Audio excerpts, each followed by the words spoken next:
ప్రపంచ ఆదివాసీ దినోత్సవం సందర్భంగా మైదాన ప్రాంత గిరిజనుల సమస్యలను ప్రభుత్వం వెంటనే పరిష్కరించాలని ఆల్ ఇండియా బంజారా సేవా సంఘం రాష్ట్ర అధ్యక్షుడు భాస్కర్ చక్రి నాయక్ విజ్ఞప్తి చేశారు.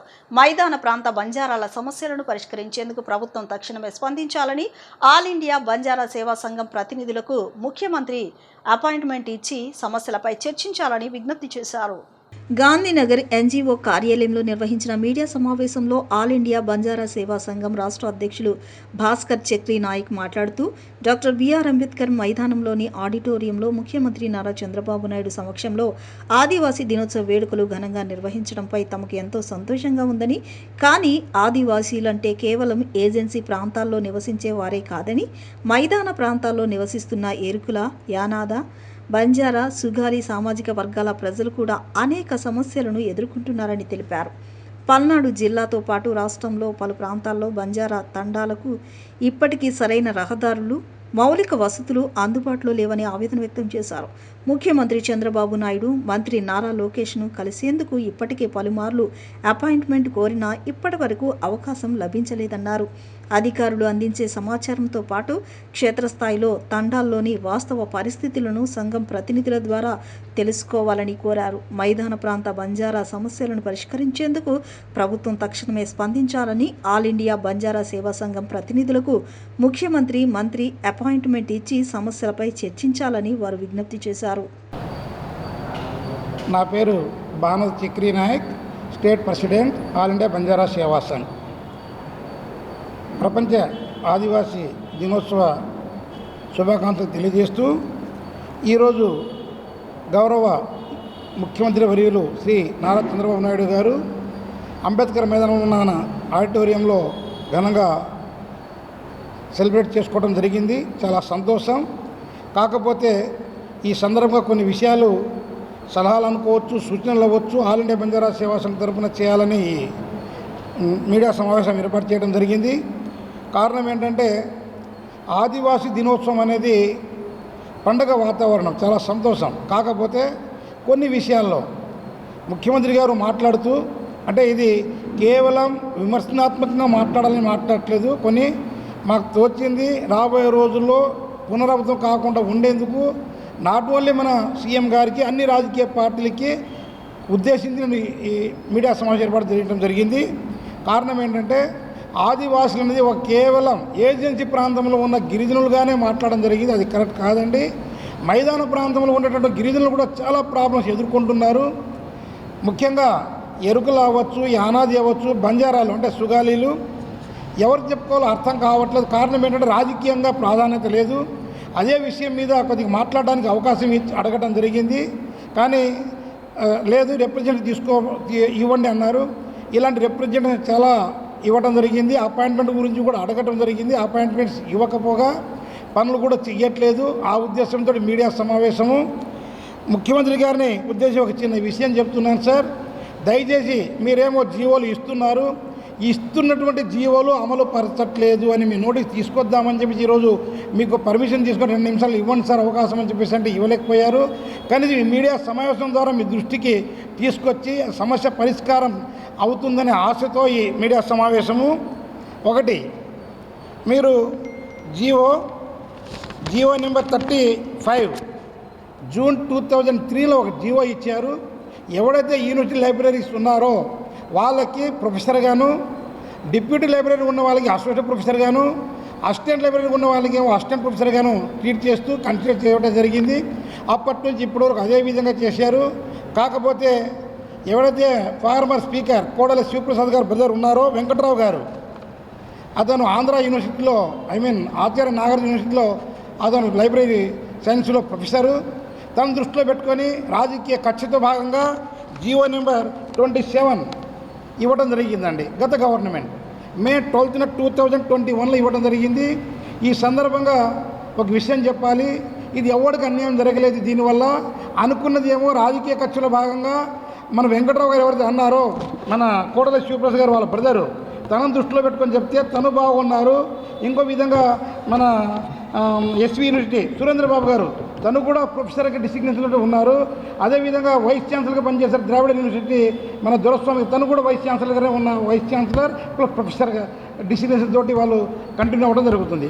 కానీ ఇటు తిరిగి వచ్చింది doctor Doraswamy Naik, BR Doraswamy Naik JNTU కాకినాడలో పనిచేయడం జరుగుతున్నది.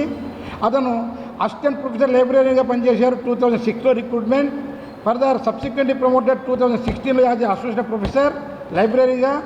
అదేవిధంగా 2019 ఎలిజిబిలిటీ ఉంది అతను ప్రొఫెసర్ స్కేల్కి.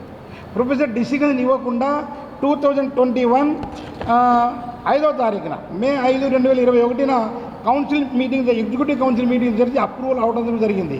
కానీ జియో మాత్రం 12/5/2021 అంటే 1 వీక్ తర్వాత ఇచ్చారు జియో 27 జియో.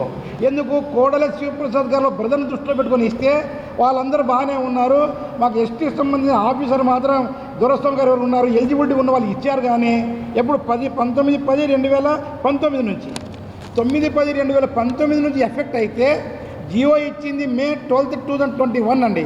2 ఇయర్స్ తర్వాత ఇచ్చినప్పటికీ ఎరియర్స్ మాత్రం ఇచ్చారు, ఐ మీన్ స్కేల్ ఇచ్చారు. ఇప్పుడు అక్టోబర్ 9, 2019 నుంచి. కానీ ఎగ్జిక్యూటివ్ కౌన్సిల్ కూడా మే 5, 2021 ఇచ్చారు. బట్ జియో మాత్రం మే 12, 5, 2021 ఇచ్చారు. తనకు వర్తించదు. వర్తించకపోయినా తనకు డిసిగ్నేషన్ ఇవ్వలేదు. డిసిగ్నేషన్ ఇవ్వకపోవడం కనుక దానివల్ల జరిగిన నష్టం ఏంటంటే తను రేపు రాబోయే రోజుల్లో డైరెక్టర్ కావాలన్నా, యూనివర్సిటీ ఒకవేళ వైస్ ఛాన్సలర్ అవకాశం వచ్చినా, ఏపీపీఎస్సీకి ఏమైనా అడ్మినిస్ట్రేటివ్ పోస్ట్ వచ్చినా అవకాశం కోల్పోయే అవకాశాలు ఉన్నాయి. కాబట్టి మేము ఈ సందర్భంగా ఇదే విధంగా తర్వాత నేను ఎందుకు ఈ విషయం చెప్తున్నా, మీరు జియో ఇచ్చారంటే చాలా సంతోషం. మీరు ఇచ్చిన జియోని రాజకీయ ఖర్చులో భాగంగా ఇంకో జియో ఇచ్చారు 35 జియో, 27 జియోని. 27 జియోని రద్దు చేసి మీరు ఏదైతే 35 జియోని ఇచ్చారో జూన్ 2003 ఆ జియోని పునరుద్ధరించి మా ఎస్టీ ఆఫీసర్ దొరస్వామి నాయక్ గారికి ప్రొఫెసర్ డిసిగ్నేషన్ ఇప్పించగలరని మీకు ఈ సందర్భంగా విజ్ఞప్తి చేస్తున్నాం సార్. అదేవిధంగా 2019 ఫిబ్రవరిలో గిరిజన 500 పైబడిన గిరిజన జనాభాలను తాండాలను ప్రత్యేక పంచాయతీ చేస్తే గిరిజనులు బాగుపడతారని సద్దుద్దేశం మేము ఇవ్వడం జరిగింది. దాని ప్రకారం 149 గిరిజన తాండాలని ప్రత్యేక పంచాయతీ చేయడం జరిగింది. కానీ చాలా తాండాలకి పంచాయతీలు చేశారు, కానీ సపరేట్ పంచాయతీ భవనాలు లేవు. అయినను పాత పంచాయతీలోనే కంటిన్యూ అవ్వాల్సిన పరిస్థితి ఉంది. ఇంకోటి ఈయన ఒక కండిషన్ పెట్టారు, ఏంటంటే 100% ఎస్టీ పాపులేషన్ ఉండాలని. ఈ 100% ఎస్టీ పాపులేషన్ నిబంధన ఉండబట్టి ఒక 1000-1500 గిరిజన జనాభా ఉన్నను, ఒకటో ఇద్దరో ఏదో ఒక నావి కానీ జోబీ కానీ ఇంకోరు కానీ ఇటుక బట్టలు పెట్టుకోవడానికి వెళ్ళిన వాళ్ళు కానీ ఉన్నారని 100% లేరని నిపుణంతో ఆ విలేజ్ ఓసీకే వెళ్తున్నాయండి. ఈ విధంగా చూసి ఇది కూడా దీన్ని కొద్దిగా మీరు పునఃపరిశీలించి జరుగుతున్న అన్యాయాన్ని దృష్టిలో పెట్టుకొని మాకు ఏదైతే 500 పైబడినటువంటి గిరిజన జనాభా ఉన్నదో అందులో మినిమం 10-20% రిలాక్సేషన్ ఇచ్చేసి నాకు మినిమం అంటే 500 గిరిజన జనాభాలో మినిమం 400-450 ఎస్టీ ఉన్నను కూడా సపరేట్ పంచాయతీ చేయడానికి మీరు ఒక జియో ఇవ్వాలని చెప్పి సందర్భంగా విజ్ఞప్తి చేస్తున్నాం. అదేవిధంగా వీరజీవాన్ గారు లాస్ట్ ఇయర్ మేలో చనిపోవడం జరిగింది ఆపరేషన్ సింధూర్లో. ఇప్పటికీ అతని ఫ్యామిలీకి ఉద్యోగం ఇవ్వలేదు. చాలా ఘనంగా జరిగింది ఈ వేడుకలకి. మరి మన ముఖ్యమంత్రి వర్యులు శ్రీ నారా చంద్రబాబు నాయుడు గారు రావటం, కార్యక్రమం చాలా అంబేద్కర్ భవన్లో చాలా ఘనంగా జరగటం చాలా హ్యాపీగా అనిపించింది. మరి మా అధ్యక్షులు వారు మాట్లాడినట్టుగానే మరి ఏజెన్సీ ప్రాంతంలో ఉన్నవాళ్ళు మాత్రమే గిరిజనులు కారు, మైదాన ప్రాంతంలో కూడా గిరిజనులు ఎక్కువగా ఉన్నారు తండాల్లో. మరి ఎందుకంటే కొన్ని తండాల్లో రోడ్లు లేవు, పల్నాడు జిల్లాల్లో చాలా సఫర్ అవుతున్నాం. అలాగే స్టేట్ వైడ్ చూసుకుంటే తండాలు చాలా ఎక్కువగా ఉన్నాయి, తండాలో మౌలిక సదుపాయాలు చాలా కొరతగా ఉన్నాయి. మరి కాబట్టి తండా సమస్యల మీద కూడా దృష్టి పెట్టి మరి మైదాన ప్రాంతంలో ఉన్న బంజారాలను కూడా మైండ్లో తీసుకొని వాళ్ళకు కూడా న్యాయం చేయవలసిందిగా మేము ఆల్ ఇండియా బంజారా సేవా సంఘం స్టేట్ కమిటీ నుంచి గవర్నమెంట్ వారిని విజ్ఞప్తి చేసుకుంటున్నాము. మరి మేము ఒక 3-4 సార్లుగా మరి చంద్రబాబు నాయుడు గారి అపాయింట్మెంట్ కోరటం జరిగింది. మరి ఇప్పటివరకు మాకు ఆల్ ఇండియా బంజారా సేవా సంఘంకి అపాయింట్మెంట్ రాలేదు.